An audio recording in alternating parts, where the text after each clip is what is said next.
दोस्तों सबसे पहला जो सिस्टम होता है वो होता है प्रोडक्शन प्लानिंग एंड कंट्रोल, यानी कि पीपीसी।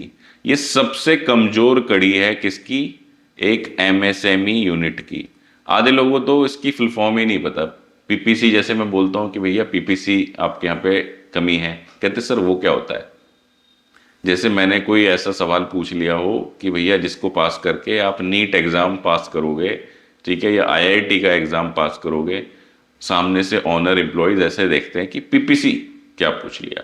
दोस्तों बेसिकली पीपीसी का काम है हमारा प्रोडक्शन प्लानिंग एंड कंट्रोल, यानी कि ऑर्डर जब हमारे पास आया उसकी प्लानिंग करना, ठीक है, उसके अंदर कितना कितना रॉ मटेरियल लगेगा, ठीक है, मशीन्स कितनी मेरी यूटिलाइज्ड होंगी, ठीक है, किस किस मशीन पे कितना कितना काम होगा, उसके बाद में, ठीक है, मैं किस किस मशीन पे कौन से कंपोनेंट्स लगाऊंगा, ये सारा मेरा कौन सा पार्ट हो गया? प्लानिंग का। उसके बाद आता है कंट्रोल, यानी कि जब हम डेली जब प्रोडक्शन कर रहे हैं उसको रिकॉर्ड करेंगे, कितना प्रोडक्शन हो गया, कितना बैलेंस रह गया, कितना परसेंट हमने अचीव कर लिया, ठीक है, कहाँ कहाँ पर डिले हो रहे हैं, ये सारी चीज़ें हम प्रोडक्शन प्लानिंग एंड कंट्रोल के अंदर करते हैं। इसके अंदर दोस्तों हमको सबसे पहले जो सिस्टम तैयार करना है पीपीसी के अंदर, या फॉर्मेट हमें तैयार करना है, डेटा हमें तैयार करना है, वो करना है मास्टर आइटम या प्रोडक्ट लिस्ट का। हमारे पास एक लिस्ट होनी चाहिए जिसके अंदर मेरे पास कौन सा प्रोडक्ट है, उसका साइकिल टाइम क्या है, उसका रॉ मटेरियल क्या है, उसकी टूलिंग क्या है, वो किस किस मशीन पे चल सकता है, ये सारी हमारे पास जानकारी होनी चाहिए। अगर मेरे पास 250 कंपोनेंट है तो 250 कंपोनेंट की एक लिस्ट होनी चाहिए with drawing, with spec, with quality parameters, ठीक है। उसके बाद में हमें करना है तैयार क्या? प्रोडक्ट का बॉम्ब। अब बॉम्ब ये फेंकने वाला बॉम्ब नहीं है, इसको भी कुछ लोग समझ लेंगे कौन सा बॉम्ब। तो बॉम्ब होता है मेरा बिल ऑफ मटेरियल, ठीक है। बिल ऑफ मटेरियल का मतलब है कि अगर मुझे ये पेन तैयार करना है तो इस पेन को तैयार करने में मेरे कौन कौन से पार्ट लगेंगे, कौन कौन से कंपोनेंट्स लगेंगे, वो मेरे पास पूरी जानकारी होनी चाहिए, ठीक है। उसके बाद में आता है फुल किटिंग। फुल किटिंग क्या कॉन्सेप्ट है कि जब मैं प्लानिंग करूंगा और प्रोडक्शन स्टार्ट करूंगा तो हमने फुल किटिंग करनी है। फुल किटिंग यानी कि अगर मेरे को एक पेन बनाने के लिए एक रिफिल चाहिए, एक कैप चाहिए, ठीक है, एक या दो स्टिकर चाहिए, तो अगर मैं 100 पेन की प्लानिंग कर रहा हूं, ठीक है, तो मेरा कितना आ गया?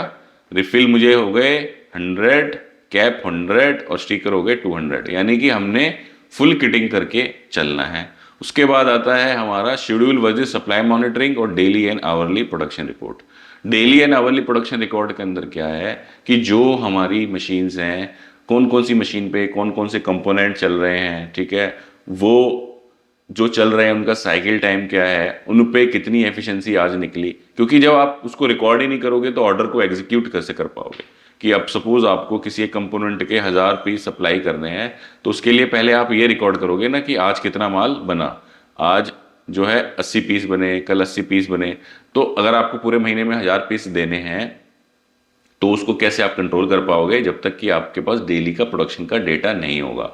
और ये क्या दिक्कत आती है यहाँ पर, जो ऑपरेटर है वो हमारे यहाँ पर डेटा भरना ही नहीं चाहता। उसको ये लगता है कि अगर डेटा भर दिया तो पता नहीं मेरे साथ क्या हो जाएगा, मेरी आउटपुट पता चल जाएगी। और हम as a MSME owner, as a plant head या सिस्टम एक्सपर्ट कह लो, हम उसकी हाँ में हाँ भी मिला देते हैं।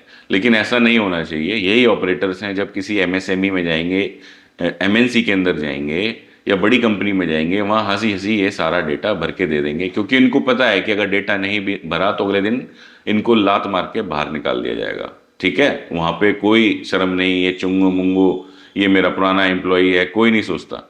जो हमारे पर्सनल रिलेशन है वो पर्सनल लेवल पे है, लेकिन कंपनी के लिए हमें प्रोफेशनली चलना है कि भैया अगर एक ऑपरेटर है, उसका काम है मशीन की आउटपुट 100% आनी चाहिए, तो उसका काम यही है। और उसके लिए अगर उसको मैं बोल रहा हूँ कि भाई मेरे को डेटा भर के दो, कितनी आउटपुट आ रही है, तो इसमें मैंने कोई उससे अलग से काम नहीं करा लिया। लेकिन हमारे यहाँ पर क्या लगता है, ये अलग से काम लगता है। किसको?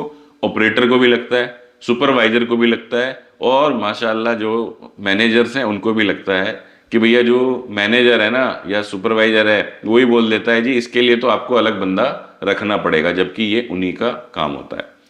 उसके बाद में है schedule supply monitoring. Schedule supply monitoring के अंदर क्या करना है हमको, शेड्यूल और सप्लाई, हमारा जो मशीन है उस पे जो हमारे ऑर्डर्स हैं, उन ऑर्डर्स क्या क्या शेड्यूल्स हैं हमारे पास, ठीक है, किस किस कंपोनेंट के कितने कितने ऑर्डर्स हैं, अब जो डेली बेसिस पे मैं उसकी सप्लाई कर रहा हूँ, डिस्पैचेस करते जा रहा हूँ, तो उसकी मॉनिटरिंग हमने उसकी करनी है कि कितना मेरा अचीव हो गया, कितना मेरा बैलेंस रह गया।